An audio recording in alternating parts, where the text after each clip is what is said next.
a Russian crisis, Vladimir Putin vowing to crush the rebellion. Biggest war in Europe since World War II. and a betrayal. Слушайте меня, Это чьи-то, отцы! খবর সংযোগের সাপ্তাহিক হাইলাইটে আপনাদের স্বাগতম। On frontline, Putin's crisis. 2023 সালের August মাস একটি private jet রাশিয়ার আকাশে বিস্ফোরিত হয়। ভেতরে ছিলেন ইয়েভগেনি প্রিগোজিন, পুতিনের এক সময়ের ঘনিষ্ঠ বন্ধু। এই মানুষটি মস্কোর দিকে ট্যাঙ্ক নিয়ে এগিয়ে গিয়েছিলেন। কাকতালীয় নাকি পুতিনের সেই বিখ্যাত নীতির প্রমাণ? বিশ্বাসঘাতকতার কোনো ক্ষমা নেই। বন্ধু থেকে শত্রু, চলুন শুরু করা যাক 2023 সালের সবচেয়ে নাটকীয় ঘটনা দিয়ে।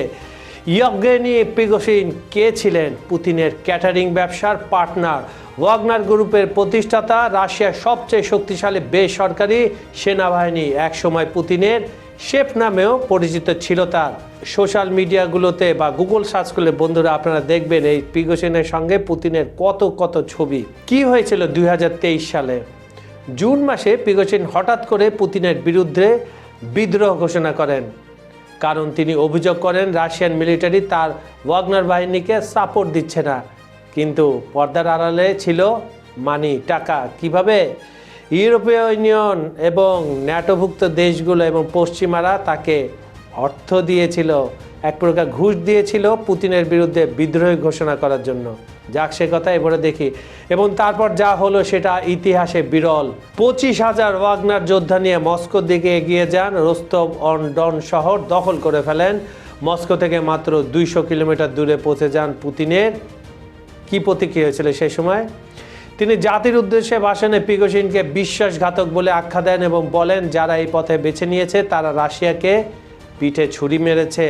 এরপর রহস্যজনক সমাধান, কিন্তু এরপর যা হলো সেটা আরও অদ্ভুত।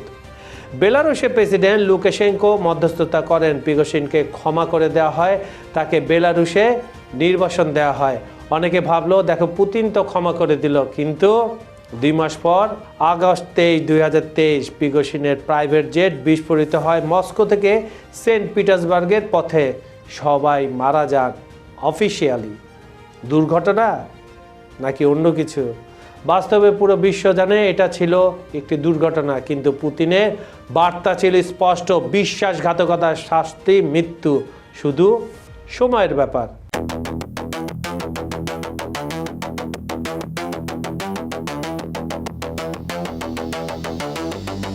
রাশিয়ার যুদ্ধযন্ত্র ধ্বংস হয়ে গেছে। পুতিনের জন্য কি সত্যি খেলা শেষ?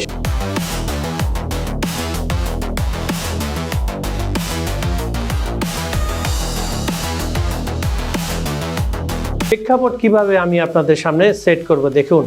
সোশ্যাল মিডিয়ায় প্রতিদিন এমন হেডলাইন প্রায় দেখা যায়: রাশিয়ার জন্য শেষ, পুতিন হেরে গেছেন, ইউক্রেনের চূড়ান্ত বিজয়। কিন্তু আসল সত্যটা কি বন্ধুরা? আমি আজকে আপনাদের জানাবো। 2022 সালের ফেব্রুয়ারি থেকে শুরু হওয়া এই যুদ্ধ এখন 3 বছর পার করে 4র্থ বছরের দিকে গড়িয়ে যাচ্ছে, এটা আমরা সবাই জানি। আর এই দীর্ঘ সময় দুই পক্ষে অনেক ক্ষয়ক্ষতি হয়েছে। ন্যাচারালি দুইটা দেশ যখন যুদ্ধ করে এবং আধুনিক অস্ত্র দিয়ে যখন যুদ্ধ করে তখন ক্ষয়ক্ষতি দুই পক্ষেরই হবে, কারো বেশি কারো কম।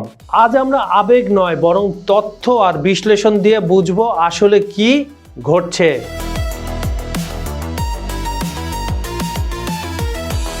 প্রথমে আসি ইউক্রেনের তথাকথিত গোপন অস্ত্র নিয়ে। এখানে কয়েকটা বিষয় কিন্তু খুবই গুরুত্বপূর্ণ, আপনি একটু খেয়াল করবেন। ড্রোন প্রযুক্তি। ইউক্রেন সত্যি ড্রোন যুদ্ধে অসাধারণ দক্ষতা দেখিয়েছে। তাদের তৈরি করা কম খরচের ড্রোনগুলো রাশিয়ার লক্ষ লক্ষ ডলারের ট্যাঙ্ক আর সামরিক যানবাহন ধ্বংস করছে। এটা সত্যি একটা গেম চেঞ্জার। কিন্তু এটা কারা বলছে? এটা বলছে পশ্চিমারা। অন দ্য ফিল্ড কি হচ্ছে আমি ভিডিওর শেষে বলবো, আপনারা সঙ্গে থাকেন। পশ্চিমা সাহায্য: আমেরিকার হামার্স, জার্মানির লেপার্ড ট্যাঙ্ক, ব্রিটেনের স্টর্ম শ্যাডো মিসাইল, এইসব অস্ত্র ইউক্রেনকে নতুন শক্তি দিয়েছে। এগুলো অবশ্যই যুদ্ধের মোড় পাল্টাতে সাহায্য করছে। এগুলো কিন্তু যুদ্ধের প্রথম থেকে দেওয়া হয়েছিল, এখন খুব অল্প পরিসরে দেওয়া হচ্ছে, তাই এটাও একটা প্রোপাগান্ডা। সাইবার আক্রমণ: ইউক্রেনের সাইবার ইউনিট রাশিয়ার যোগাযোগ ব্যবস্থা বারবার আঘাত করছে, এটাও একটা গুরুত্বপূর্ণ দিক তাদের তরফ থেকে।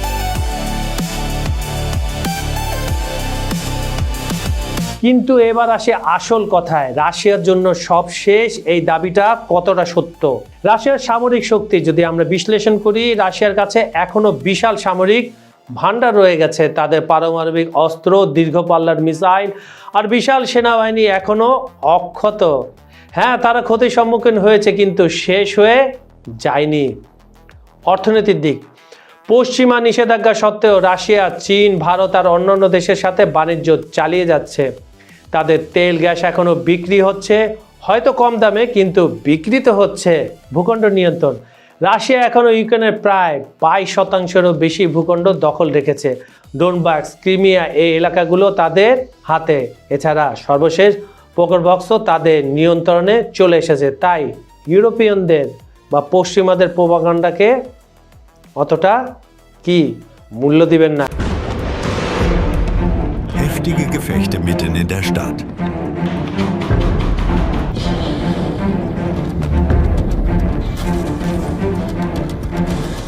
বন্ধুরা, খবর সংযোগের বিশ্লেষণমূলক অনুষ্ঠানের আজকের ভিডিওতে আমরা কথা বলবো এমন একটি ঘটনা নিয়ে যা পুরো ইউক্রেন যুদ্ধের মোড় ঘুরিয়ে দিতে পারে।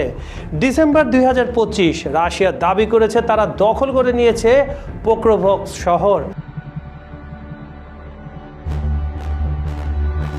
পোক্রোভস্ক, যাকে রাশিয়ানরা এখনও তার পুরনো সোভিয়েত নাম ক্রাসনো আমেকস বলে ডাকে, এটা কোনো সাধারণ শহর না। যুদ্ধের আগে এখানে 60,000 মানুষ বসবাস করত। ক্যান ইউ ইমেজিন কত বড় শহরটা ছিল? কিন্তু সংখ্যাটা মাত্র কয়েক মাসে নেমে এসেছে 1500-তে। কেন? কারণ 2024 সালের আগস্ট থেকে রাশিয়ান বাহিনী এই শহরকে চারদিক থেকে ঘিরতে শুরু করে দিয়েছিল। কিন্তু আসল প্রশ্ন হলো, এই শহর কেন এতটা গুরুত্বপূর্ণ? কেন? কারণ কয়লা, যুদ্ধের জ্বালানি। এই শহরে আছে বিশাল কয়লা খনি, কোকিং কয়েল তৈরি হয় এখানে। এটা দিয়ে ইউক্রেনের স্টিল ইন্ডাস্ট্রি চলে, এখন যেটা রাশিয়ার দখলে। একটু ভাবুন তো, যুদ্ধে সব কিছুর জন্য স্টিল লাগে, অস্ত্র, ট্যাঙ্ক, গোলাবারুদ, সব আপনি যা ভাববেন সবগুলোই। কিন্তু ইউক্রেনের স্টিল উৎপাদনের অর্ধেকই নির্ভর করত এই এলাকার খনিগুলোর উপর।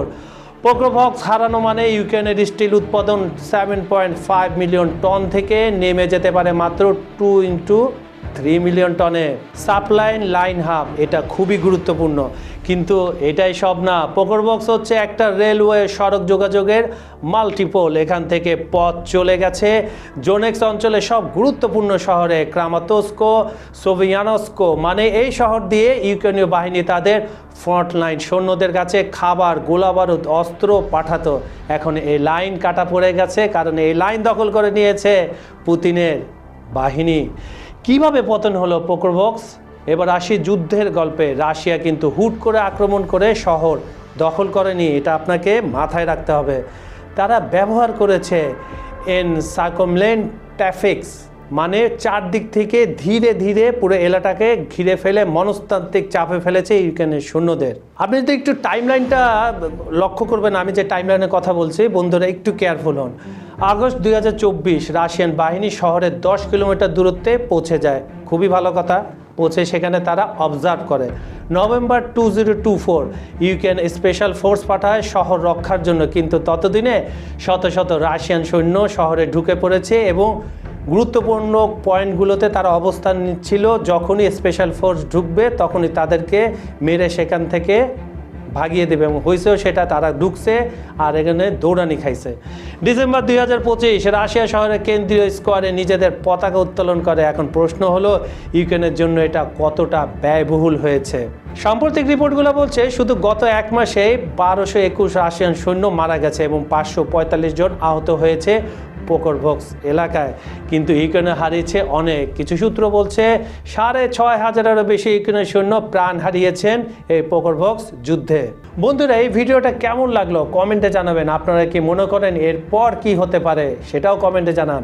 আজ এই পর্যন্ত আমি কাজল হায়দার বিদায় নিচ্ছি। প্রতিশ্রুতি থাকলো কাল একই সময় আবার ফিরবো নতুন টপিক, গভীর বিশ্লেষণ আর আরও বড় দৃষ্টিভঙ্গি নিয়ে। ভালো থাকুন, নিরাপদে থাকুন। ধন্যবাদ সবাইকে।